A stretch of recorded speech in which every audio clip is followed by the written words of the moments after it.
Donald Trump, thank you so much for joining us today. It's only a few days after the re-inauguration of President Obama. You are probably the most prominent and successful independent in American politics since Ross Perot, and have a lot more of a future than he had after he'd been at it a little while. How do you see the political division now? The parties were close in the election, but by most accounts, the president didn't have a record he could run upon, and the opposition was not well organized. Are you concerned about the divisions and the lack of talented candidates? There is tremendous hostility between the parties. I cannot believe it. I've never seen anything quite like it. I thought his speech was very, very hostile toward the Republicans and, frankly, toward his enemies. And I think that shows really a lack of respect because the Republicans have not really used their strength the way they could. You know, they have great strength in the House, and they haven't used it, and nobody quite understands why. I agree. If I may ask, do you have any thoughts about whether you would play a political role at any level going forward? I mean, you'd be a very strong candidate for mayor, for example. Well, as you know, I've had a good time with politics over the years, over many years, and did very well when I was thinking about running. I decided not to do it because I have a lot of other obligations, including a very, very successful show. And as you know, you have equal time provisions, which don't allow me to do what I'd like to do. But I do stay involved in politics very strongly. I feel very strongly the nation's in serious trouble. Our nation is really in serious trouble. And we'll see what happens over the years. But I do very much love politics. I was leading in every poll. I really enjoyed what I was doing, but ultimately I decided not to run. I was very shocked to see how poorly Mitt did. He's a fine man, a nice man, but unfortunately he didn't resonate with the public and with the voters, and Obama won. Donald, you recall, as I do, in the terrible year of 1968, with Martin Luther King and Robert Kennedy assassinated, 550,000 draftees in Vietnam, 200 to 400 coming back in body bags every week, riots all over the country. In that very, very difficult year, Lyndon Johnson, Hubert Humphrey, Robert Kennedy, Richard Nixon, Nelson Rockefeller, and Ronald Reagan all ran for president. And they were all qualified to be president, whatever one thinks of any one or all of them.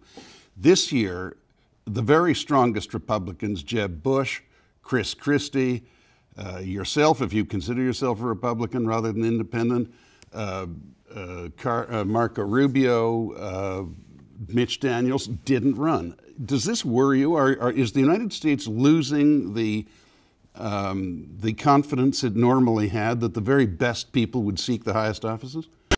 Well, I am a Republican, actually. I'm a registered Republican, but I was very surprised that other people didn't get into the race. I was actually shocked. They have a lot of good people, and they just didn't get in the race. And I don't know if that's because of the old axiom that, you know, it's very hard to beat a sitting president. And it turned out to be, I guess that was true. Lots of goodies were given all over the country, as you know, prior to the election. But I actually thought this would not be a tough election for a Republican. I actually thought very strongly that a Republican would win.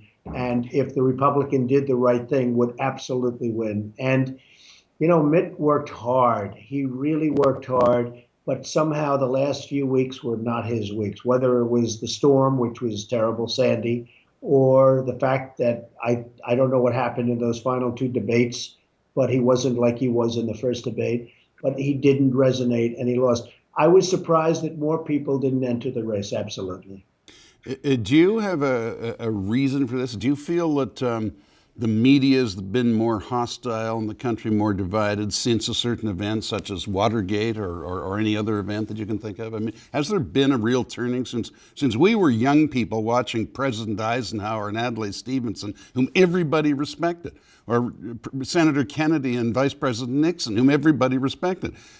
Things have changed very markedly and not in a civilizing way. I mean, have you got any kind of breaking point that you take it back to?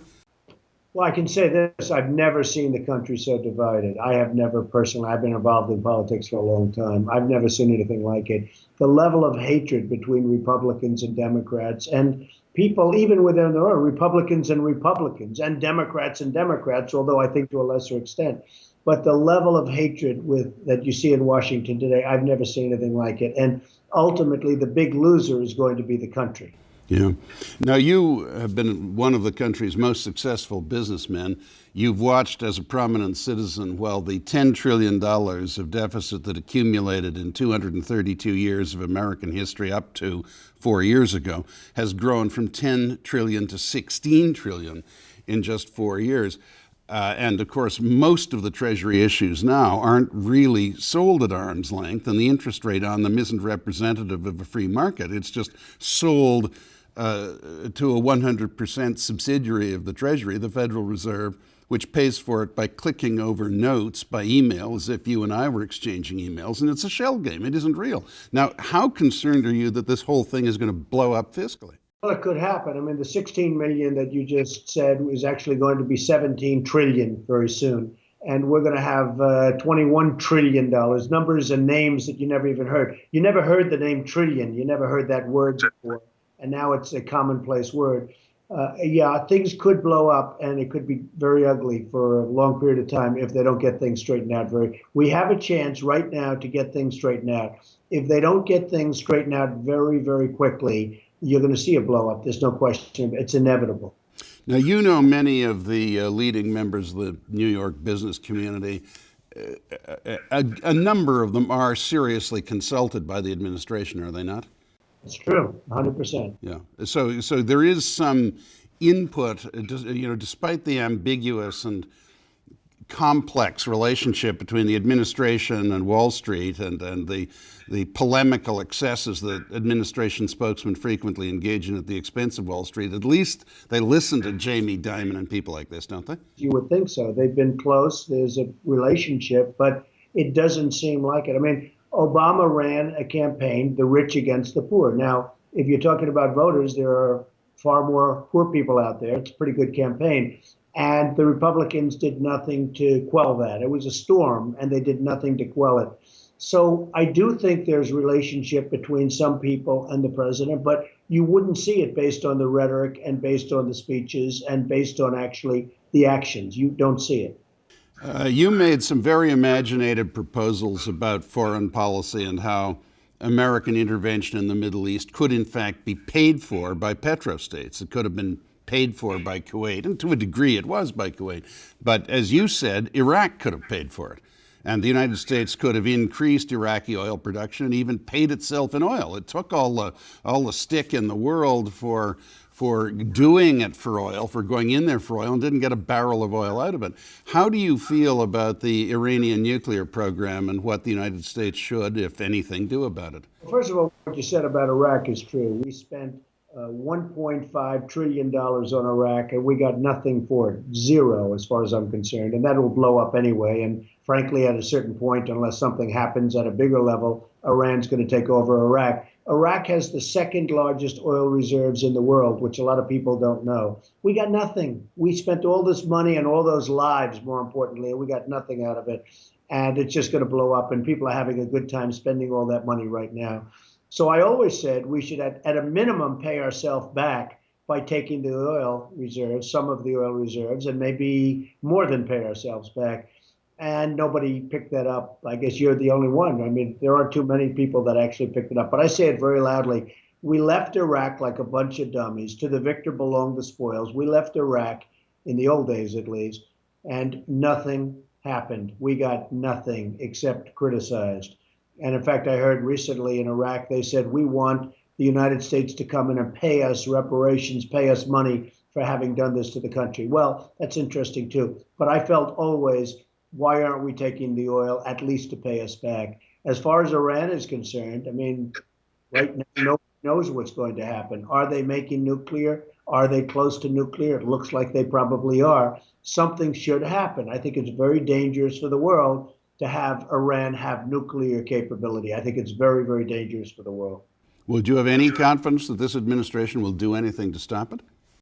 Well, it's not looking like that, and it's a very complicated problem, but it's not looking like that at this moment. Now, the different economic sanctions that we're doing, I think that's good. I think they could be tightened and maybe made stronger, but it doesn't seem like at this moment a lot of things are happening with respect to Iran. Certainly does not. And if Iran gets nuclear weapons, the Egyptians, the Saudis, and the Turks will, and eventually dozens of countries will. Now, to some degree, this disarmament regime has been a fraud, of course, because the Non-Proliferation Treaty just perpetuates a club for the nuclear powers. But the people we don't want breaking into the club are countries that are apt to irresponsibly use the weapon. Well, I think if you look at it, Obama has been the worst foreign policy president perhaps in the history of this country. And yet, when he was running, he was saying, well, he has the foreign policy experience. And, no matter how you cut it, you look at what's happening in the Middle East, every country is exploding. We no longer have friends. We don't even look at Libya. Take a look at what's happened with Libya. It's incredible. We help them out, and then you see what they do to our ambassador and others. It's incredible. So we have no relationships. We have no power, and we have no respect. I mean, they do not respect the United States. And the Middle East is a tinderbox. It's ready to blow. I really believe he's the worst in terms of foreign policy, the worst that we've ever had as a president. Do you think this could backfire against Mrs. Clinton if she seeks the nomination in 4 years? I think it could. I think it could. She's a friend of mine. I like her very much on a personal basis.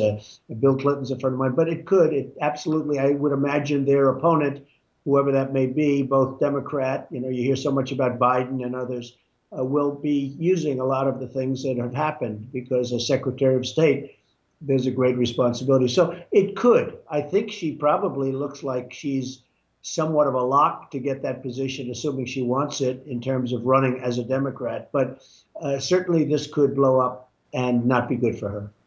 Would you tell me a little about your own plans? What are you chiefly busy with right now? Well, I just bought Doral Country Club fairly recently in Miami. Miami is a very hot place. And a while ago, I signed a contract and I closed on it a few months ago. And it's a fantastic job. It's 800 acres in the middle of Miami. It's just a fantastic job. Oh, I've been there. It's a lovely place. Well, you're becoming the great authority and the great czar of golf clubs in America, are you not? I have a lot of golf and I have a lot of buildings and I have a lot of everything. We're building all over the world. We have jobs going up really all over the world and they're very exciting. Doral is just the most recent one. I loved it because the acreage is so amazing. To have that much acreage in Miami is unheard of in a great location. So that's going to be terrific. And we're doing a lot of other great jobs. It reminded me from descriptions of the Irvine Ranch in Greater Los Angeles. It was just a tremendous parcel of land in a big city. It's an amazing parcel of land. Everybody wanted it. I was able to get it. And since I bought it, Miami has just taken off. So the timing looks like it's pretty good. No, it's a terrifically dynamic city. But you have a mixture, do you not, of buildings you own and buildings that you sell your name to the owners to put your name on it. I build, like in New York, I'll generally speaking own and build and do my thing. But when I get too far afield in terms of location, for instance, if I go to a China or if I go to a Panama or if I go to other places, we have local either partners or we do licensing deals where they use the Trump name and the Trump brand and they'll do fantastically well. So that's a little bit different. If I'm fairly close, like in Miami, as an example, I own 100% of Doral. Other places, New York, I built a building on Park Avenue at 59th Street, the old Delmonico Hotel. It's now called Trump Park Avenue. That was my job. I built a building opposite the United Nations. That was my job. So, 100%. So generally speaking, if I go far away, as a developer, I understand what it takes to develop, and you like to have partners. Yeah, of course. Could I ask you just a couple of personal questions? Who, apart from your father, whose business you greatly expanded, who were some of the inspiring figures in your career as you moved steadily from strength to strength through different fields? Well, I mean, I can't say aside from because my great mentor was my father, Fred Trump. He was a builder in Brooklyn and Queens, and I learned a lot from my father about building and negotiating and lots of other things. But, you can pick the paper every day and you can read about people and learn things from people that are currently great entrepreneurs. I've always liked Jack Welch. He's a friend of mine. He's a great guy. He did a fantastic job with General Electric. And pretty good golfer, too. he's a good golfer. There are many others. I mean, you have many, many great people that you can watch, and that's both politically and also from the standpoint of entrepreneurship. Well, from amongst the political leadership that you've known, who were the ones that most impressed you, including foreigners, if you're minded to? Always loved Ronald Reagan. I thought he was terrific. I thought he had a great tone. I mean, he had a conservative philosophy like I do, but it was beyond that. He had a great tone. You looked at him and you said, there's our president. And we don't have that tone today. So I always thought Ronald Reagan was absolutely a fabulous leader, president, and a man that you just tended to say, I'm very proud to have him. Donald, it's very kind of you to talk to us. May we come back and visit you in a few months? Absolutely. You are a terrific guy, and I just wish you the best. And it's an honor to be doing the interview with you. Thank you so much, Don. Let us know if you're coming to Toronto or London, and say hello to Melania for Barbara and me. Much. You take care of yourself, Conrad. Thank you. Thank you. Bye. Bye.